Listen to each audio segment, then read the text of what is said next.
My name's Paul Adams. I'm Dean of College Education and also oversee the Science Math Education Institute at Fort Hays, which provides these science cafes to the public by tapping on our expertise at Fort Hays State University, or people coming in to share topics in the area of STEM that people are interested about learning. And judging by the number of people here, this is a very interesting topic, so that's great to see. And this has provided our support to put on these programs. Actually, are provided through foundation funds that are provided by donors to the Science Math Education Institute that feel that this is something to support in our community. And for those that want to share what you hear tonight or others, you go to the FHSU website, look up Science Cafe, and you will find videos going back several years. Carrie, back there, Carrie works a lot on this, and that's why we have video recordings so that you can share this out to those that aren't able to be here when it would be. Well, with that, I'm going to get you started. We're happy to kick off the new year. We're kind of following a biological theme or a chemical theme, chemistry, but we're following a theme along the line about different things related in the biological field or the chemical field, technology field that comes up. And so starting that out, we have Dr. Stephanie Weigel, an assistant professor of psychology at Fort Hays. And as you can see in her title, mind-altering or mental health treatment. So with that, let's give her a warm welcome and we'll turn it over to Stephanie.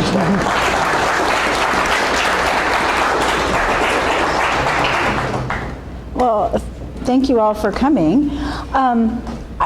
It's exciting to me to be part of a science cafe because I consider myself a scientist as a psychologist, and I think that the thing that drives science is us asking questions. And so I am anticipating that you all are here because you have questions about this topic, and I look forward to hearing them after I've shared the information that I've gathered by asking questions myself.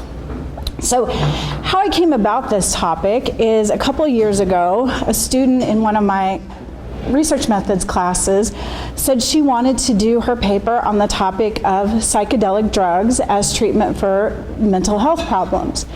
And my reaction, honestly, was skeptical. What I told her was, I think you're going to have trouble finding valid sources to use for your paper.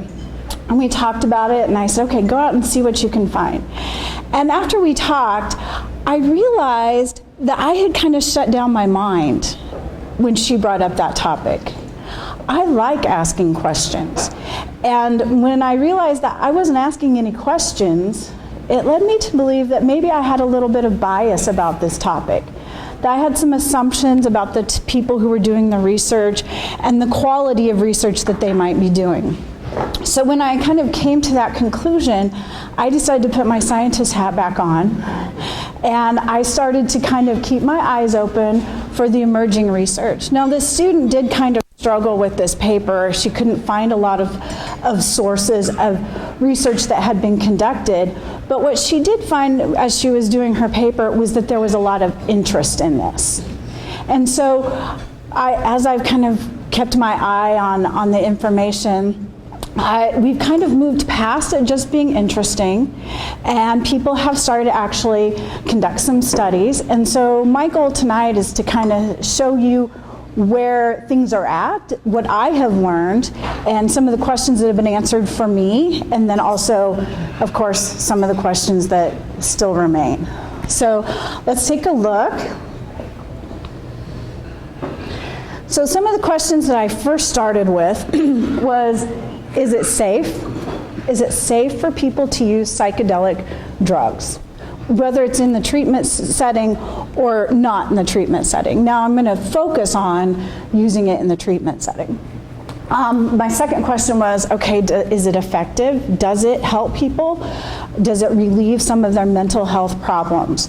And then if that were to be the case, which disorders, which problems could we use these drugs to improve? So I want to kind of narrow things down a little bit here.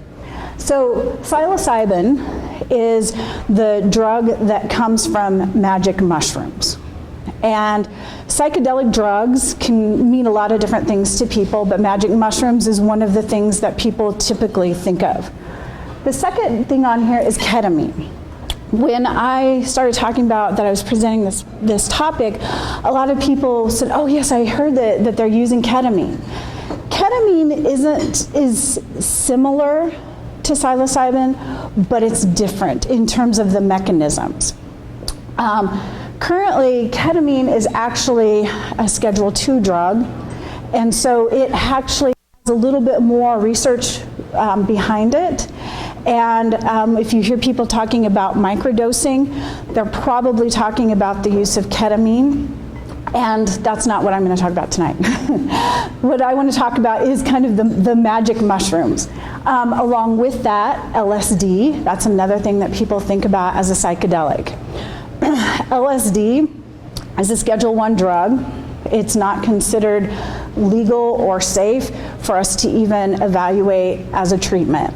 So LSD I'm not going to talk about because there's not much for us to be talking about that's been found out about LSD. LSD has some different mechanisms than psilocybin or what people call magic mushrooms. So we're going to focus on psilocybin and what impact that has and if that can be used as treatment. So the early studies with magic mushrooms actually started, probably not a surprise there, in the 1950s, 60s. It was actually being looked at as a possible treatment for mental health problems. However, in the 1970s, it was reclassified as a Schedule I drug and could not legally be researched as such. And so the research just kind of came to a halt. Now, there was also some questionable things going on with the research, and it probably wasn't the best quality of research. People researching on themselves, probably not our best use of research methods and ethics. However, recently there's become this new interest, and part of it is political, because there started to be changes in laws related to what drugs are legal. And so in 2020, Oregon passed magic mushrooms as a legal treatment for mental disorders in supervised settings. As far as I know, it's still pending in California. It's also been decriminalized or pending in several other states, meaning that even though it's still illegal in those states, the prosecution of it is downgraded. It's not considered as serious. They're not as likely to prosecute people who have magic mushrooms. Colorado has completely leapt over all the others and legalized it as a natural medicine and therefore can be used. So it's not even looking at whether or not it should be used for treatment. They've skipped to recreational use, essentially. And then the FDA has designated psilocybin as a breakthrough therapy. What this means is that it's still considered Schedule I, so it's not legal. But that breakthrough therapy status allows researchers to use it in clinical trials, and it's not breaking the law. So it gets a little bit kind of fuzzy there because some states are going a different way than what the federal government is saying. But in terms of researchers, we can now conduct research using magic mushrooms based on this categorization. So what have we found? Those aren't psilocybin mushrooms, that's made of mysterious. Yeah, I wasn't sure which one was, but I wanted to represent mushrooms, but thank you. All right, so the first thing I was asking about is evaluating the safety. Is it safe for people to use? And so these are 6 ways in which we might approach looking at safety. Safety is not a simple question, is what I found out. Oftentimes, drugs are evaluated for benefit versus risk analysis. So we have to know, is there a benefit? What are the risks? And then how do those balance out? Are the benefits greater than the risks?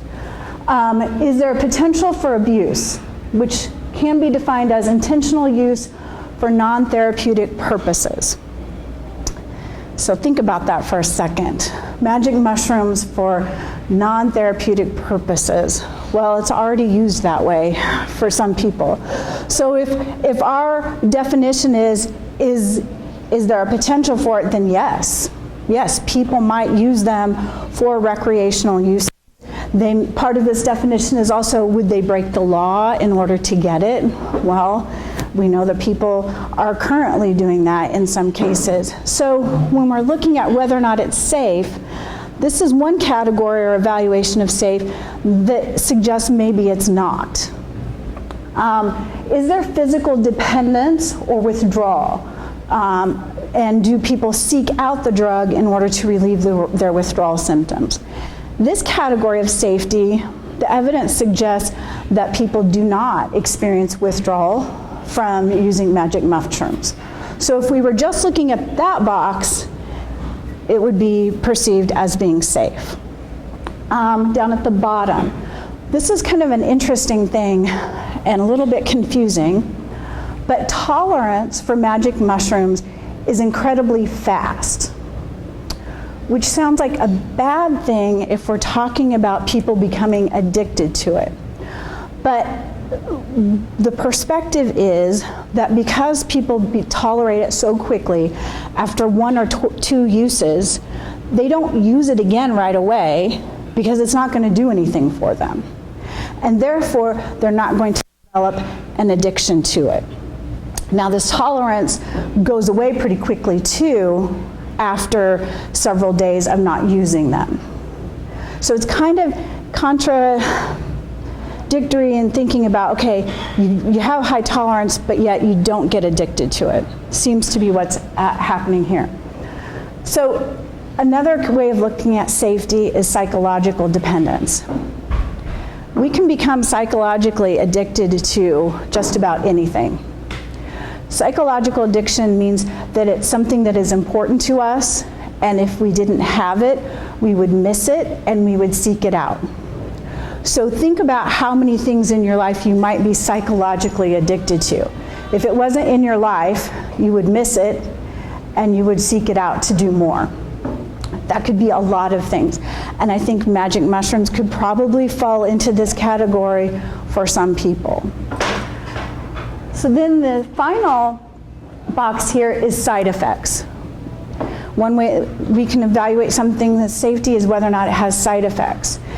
With magic mushrooms, there are some side effects that are considered less severe, things like nausea, increased heart rate, those types of things. The most severe side effect that's been identified is the hallucinogen persisting perception disorder. And what that means is after somebody has had a trip on magic mushrooms, days later, they might still have flashbacks to that trip. Or they might continue to have some perceptual distortions following that trip. And so that's called the persistent hallucinogen perception disorder. And that's relatively rare. It doesn't seem to have any physical side effects that go along with it, but certainly emotionally distressing to have that happen. So if you're keeping track, some of the boxes are checked off that we're good, it's safe, and some of the boxes are maybe not. So I don't have an answer yet to whether or not it's safe. It really depends on how you look at it and what risks you're willing to take. The other piece of that in that first box were the benefits, and that's a remaining question. If we know these are the risks, okay, how does that balance with the benefits? And so we're going to talk about the benefits in a minute. But some things that we can conclude about safety based on the research where we're at so far is the top one is really interesting. One of the ways they evaluate safety is they look at a ratio for a lethal dose. So can someone overdose on magic mushrooms? That 1,000 for a lethal dose means that someone would have to take 1,000 times a normal dose in order to die from magic mushrooms. So I cannot imagine someone taking 1,000 magic mushrooms. So, so they're pretty confident that people are not going to overdose on magic mushrooms. The potential for injuries during use if unsupervised is a concern, because people are having perceptual distortions, and so they may run into things. They may walk off of a wall. They may panic. One of the side effects is kind of this as a panic or anxiety, because this is a strange reaction that they're having. So those are some of the risks. Abuse is possible based on that current criteria that was on the previous slide. One of the things that's important is that most of the studies done have excluded people who have psychosis-related disorders. So in the research that's been done, they exclude people who already have issues with hallucinations or delusions. So people with schizophrenia, maybe people with bipolar who have extreme manic episodes, because there is a concern and some evidence to suggest that magic mushrooms can lead to someone who already has a predisposition or a risk factor for psychosis, for it to bring that on for them. So it may be that it's safe for some people, but not others. One meta-analysis of 34 studies. So a meta-analysis means that they take a whole bunch of studies that have already been done and they look at them all together to see what can be concluded. A meta-analysis with 34 studies is, there's quite a bit of information there. But of those 34 studies, that was only 549 people. So that's not very many people to draw some conclusions on. But what this meta-analysis showed is that there appears at this time, based on those studies, no long-term adverse effects from using the magic mushrooms.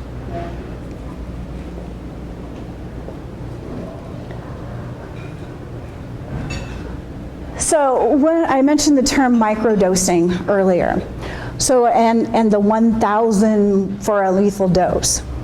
A microdose is smaller than a typical dose. And the idea is that if you give a small enough dose, people won't have the effect of the hallucinations, but they can still get the benefit of the drug. So there's just enough drug in their system to cause the change, but not enough for them to have the effects of a hallucination. One of the studies looking at 0.5 milligrams, that's the microdose, with 34 participants, found that there were acute effects only for those who correctly identified the study condition.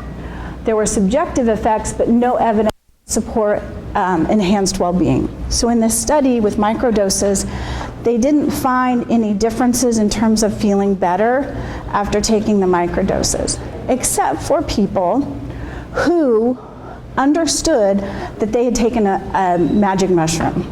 So they had two groups.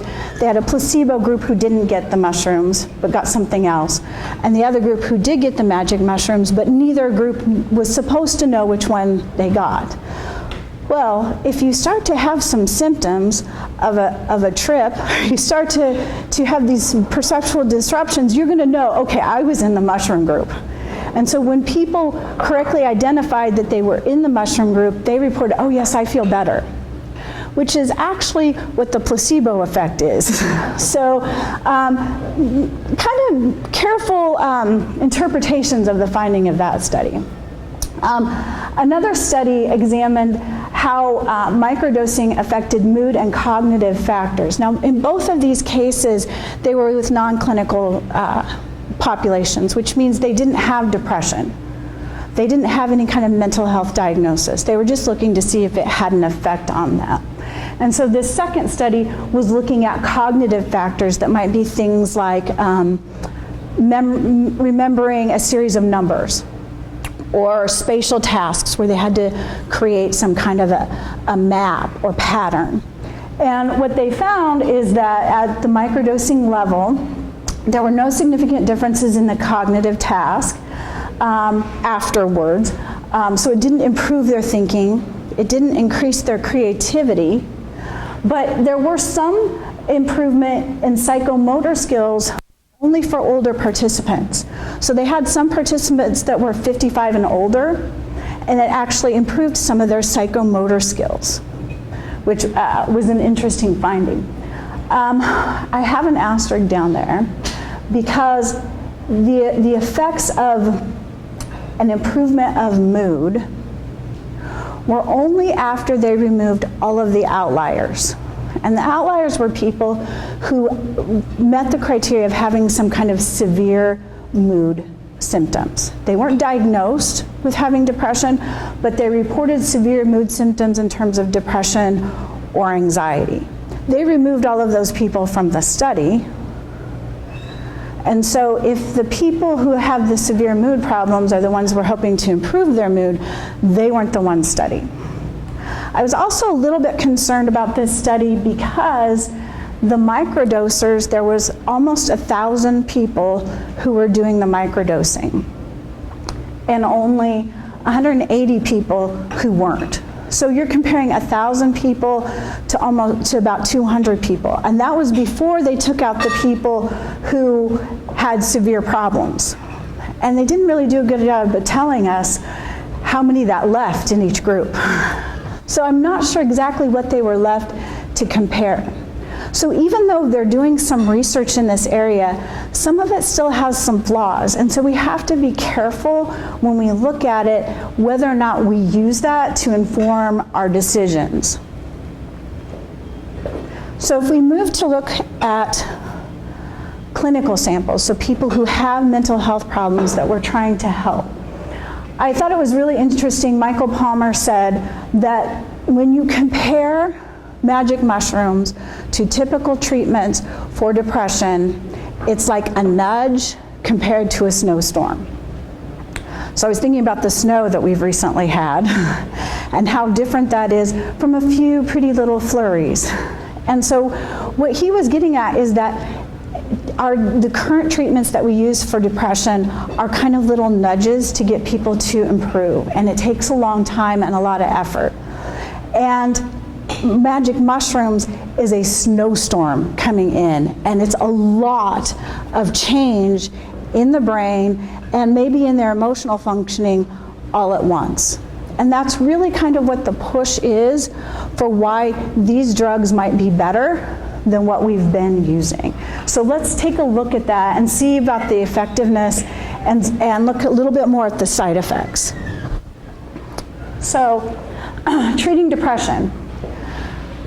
There was one of the meta-analysis studies that I looked at, it was a couple years ago. They went through the government website of clinical studies and found that there were 65 studies in progress about magic mushrooms, which 65 sounds like quite a few. However, when I went to look up the reporting on those studies was very limited.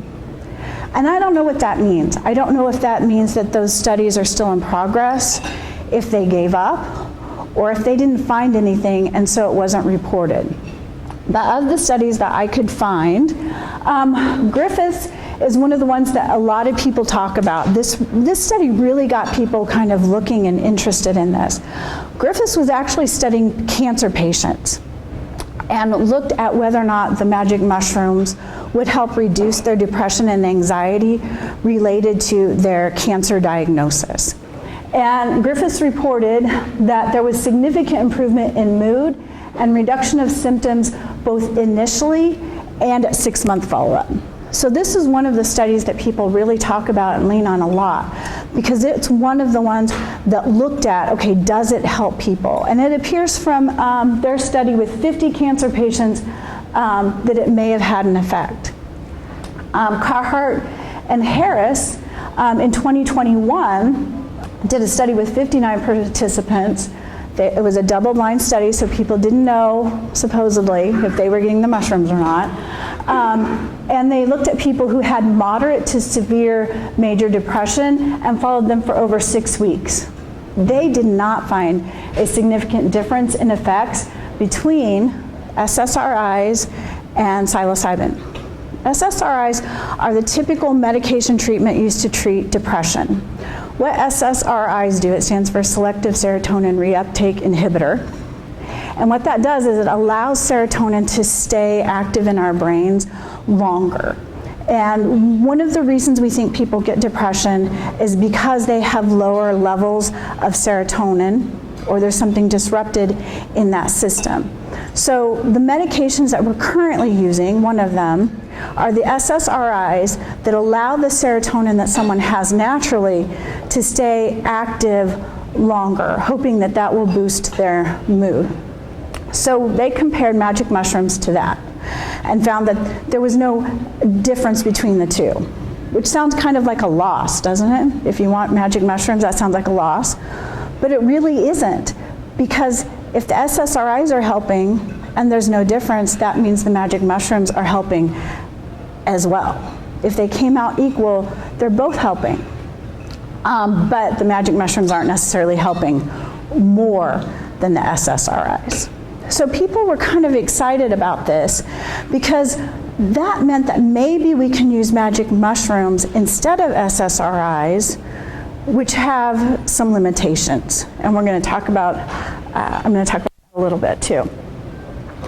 So the traditional treatments, the SSRIs or psychotherapy, talk therapy, talking to someone, is believed to have an effect because psychotherapy, the talking part, is supposed to help because it provides insight and understanding about your problems, how you're coping with them, and you can change your behaviors.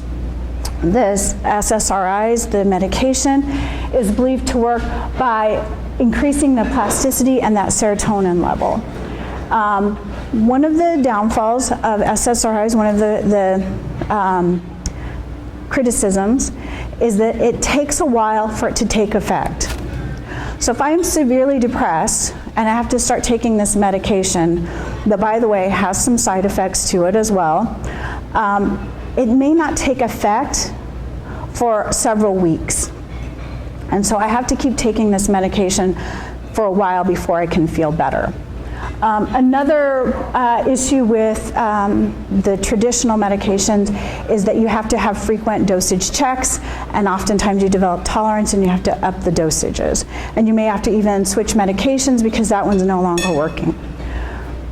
So one of the hopes is that perhaps these magic mushrooms overcome some of those limitations. So psychedelics, the magic mushrooms, if they work, they are an immediate experience that we believe might change the plasticity of the connections within the brain. It would be immediate. They wouldn't have to take it for several weeks before it started to have an effect. There's no insight required with magic mushrooms. I don't have to understand why I'm depressed. I just take the magic mushroom and then it makes the change. It occurs in 1 to 2 treatments. However, the long-term effects are not known. How long would this, if this effect does occur, how long would it last? How often would I need to go back for more? And it may have risks, as we talked about before, for people who have psychosis-related disorders or anxiety. It's not recommended for people who have anxiety and depression because it can increase their anxiety.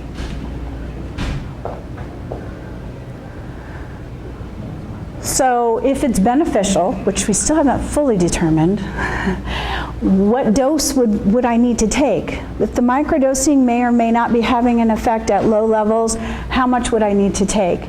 So in a fairly recent study, Perez looked at, did a meta-analysis of 7 studies, not very many studies, but 7 studies with about 500 people.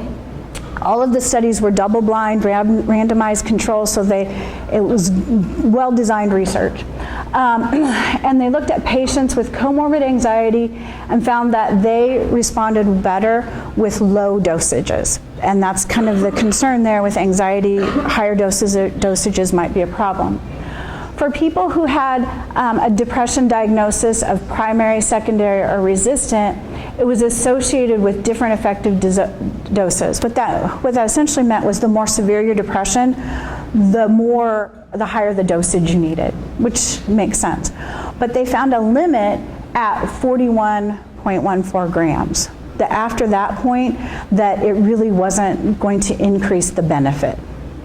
So a microdose, if you remember, was like 0.5 milligrams, and then kind of the typical dose that they look at in most studies is somewhere between 30 and 50. And this study found that after 41, it's really not going to help anymore. They did note some panic reactions that people had in these studies, but that if there was someone there supervising, they could provide support and help them through these panic reactions. Across the studies, they found side effects like physical discomfort, increased blood pressure, nausea, headaches, some prolonged psychosis, so sometimes it went a little bit past when it should have worn off. One of the things I found interesting that they didn't talk about very much was that they found a significant increase in these side effects with only a small increase in the dosage. So going up just even like 1% in the dosage increased the side effects noticeably. So kind of figuring out what dosage would be appropriate, I think would be a tricky thing as we look at this. So this is kind of where all the big questions happen, I think, is what is the mechanism? How does this work? Why do we think it helps? And I have a picture here of neurons, because one of the big things that we think is happening is at the neuron level within the brain. So one explanation is kind of the theoretical one that I think was probably prevalent in the 60s, was that this idea of experiencing something mystical and positive outside of your body resets you emotionally. That I've had kind of like this religious experience, some people would describe it, and that's reset me and improved my mood and well-being. So that's kind of the theoretical mystical. And yes, there is a mystical experience survey that has been validated to evaluate how mystical people thought their experience was. But if we look at kind of more biological explanations, one of the things that we think is that it may promote neurogenesis and neuroplasticity. What that means is these neurons over here that are in your brain, that when you take the magic mushroom, it creates the opportunity for new connections between the neurons, which creates more plasticity within the brain. So your brain has these patterns and ways of connecting and acting. By taking the mushroom, it disrupts those current existing pathways and sets up opportunities for us to create new ones. It may also act as an agonist at the serotonin receptors. So we know that there's a connection between serotonin in the body and mood because of the selective serotonin reuptake inhibitors. And what the magic mushrooms do is they act like serotonin. They're an agonist. They're not the same as serotonin, but they influence the same receptors that serotonin does. So it may be that they are mimicking serotonin, and that increases people's moods, just as if they had more serotonin in their bodies. Another perspective is that it may interact with the connectivity between the prefrontal cortex and disrupt inhibitory control of sensory input neurons. That sounds really complicated. I'm going to try to bring that down a little bit. So this is one way to kind of understand plasticity and what may be happening. The idea is that the psychedelic is enhancing the effects or synergizing with psychotherapy. So if you give cognitive behavioral therapy in the window during which plasticity is enhanced by the psychedelic dose, then perhaps that would enhance the efficacy of therapy. So I like analogies. So my analogy that I think about when I think about neurons is pathways. So imagine Little Red Riding Hood has 3 paths to choose from to get to Grandma's house in the woods. And she chooses maybe the one on the far right. Next time, she's probably going to choose that one on the far right again because she's familiar with it. And so those connections within our brains start to become kind of a habit. Well, if she's only taking that one path, what's going to happen to the other 2 paths? What happens to a path if you don't use it? It's going to start to become overgrown because you're not using it, and it's going to be harder to see the path. And so the idea is that our brain gets set in these paths that we're used to. Now, let's say that something happens, there's a flood or something, and Little Red Riding Hood can't take that path that she's used to. But those other two paths are going to be really hard to find and really hard to travel on. So making that change with psychotherapy is really hard because we're expecting someone to go against the wiring that's in their brains. So the idea is that magic mushrooms come in with that snowstorm and disrupt everything and reset the possibility of all of the paths again. So that Little Red Riding Hood can now say, okay, I don't have to take the one I'm used to. I can see there's others, and I can take one of them. So kind of in an analogy way, that's what we think might be happening, is that disruption of our current habits to create the opportunity for us to be able to do new things.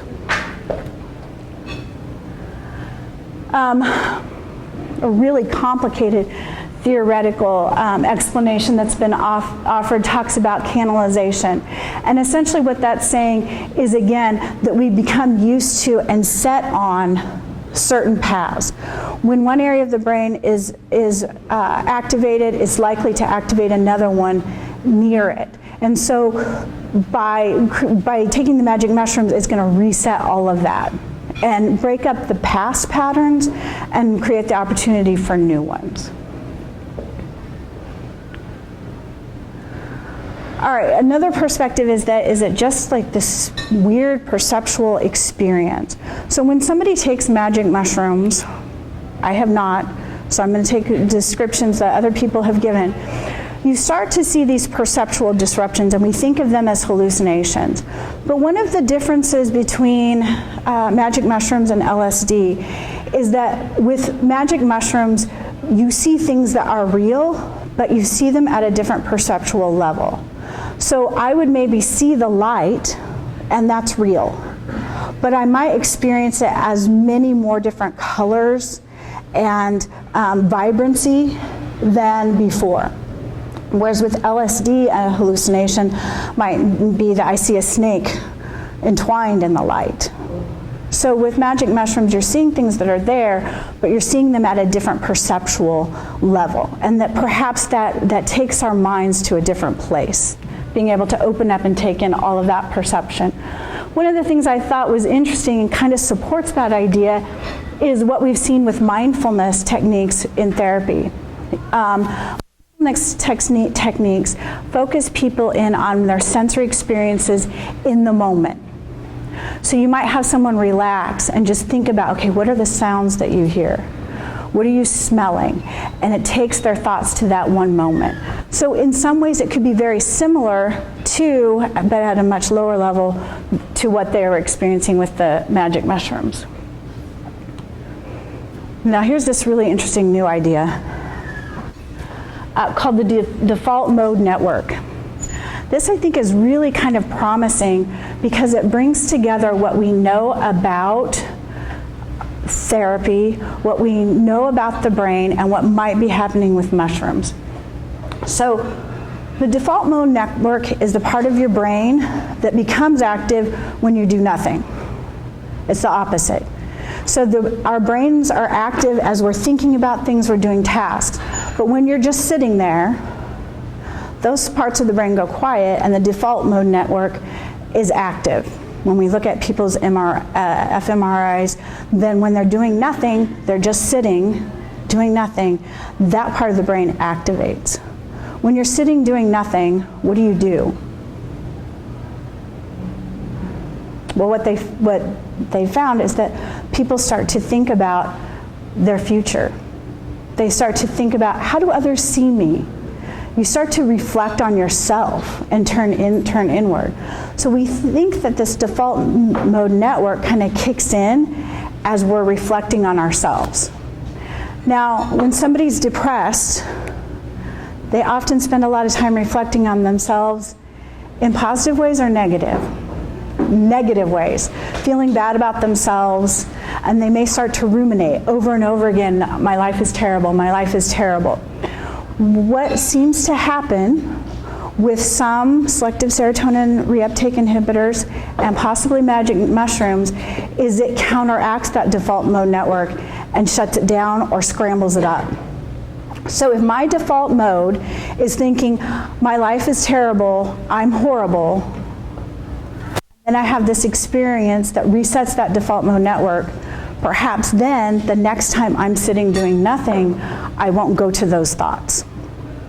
This is still kind of a theoretical thing, but as I talked about, it brings together things that we know that are real, the default mode network, and kind of what we know about other medications. I think it's also interesting to see that with people with PTSD, Alzheimer's, bipolar, we've identified that there are inconsistencies in their default mode network.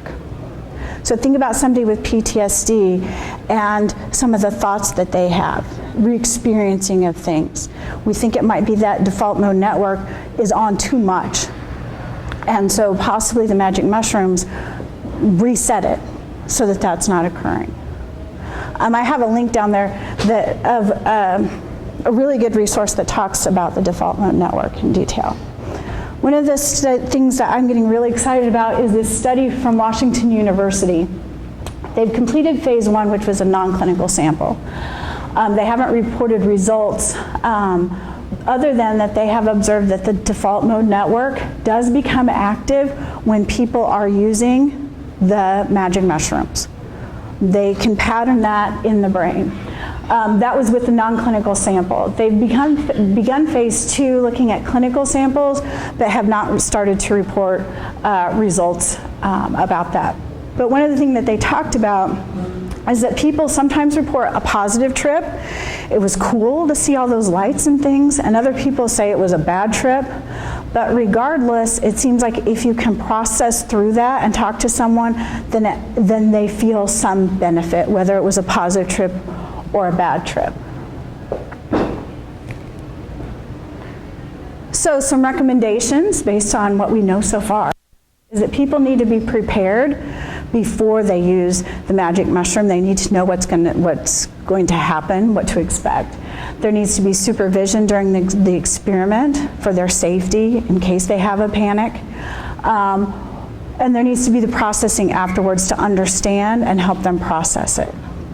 But these are all based on if it's effective. We're still not sure if it is effective, but we're starting to understand more about how it works. And in my mind, the more we know about this, the more we're learning about the brain, the more we're learning about depression.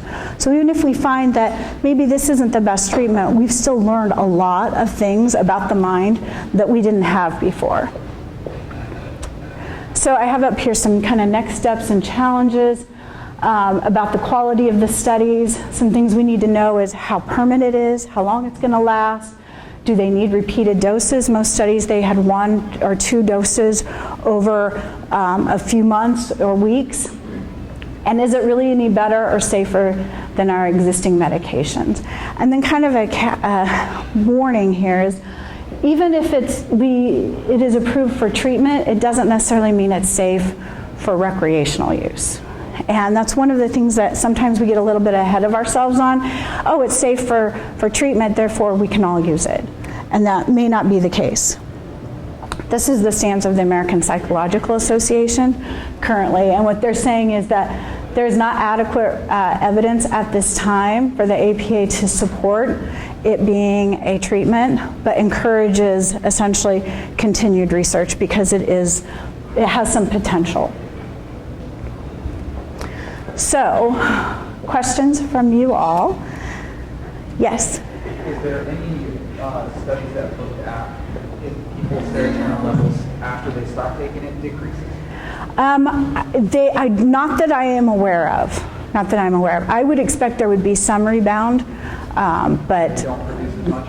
Right. Anybody else? Yeah.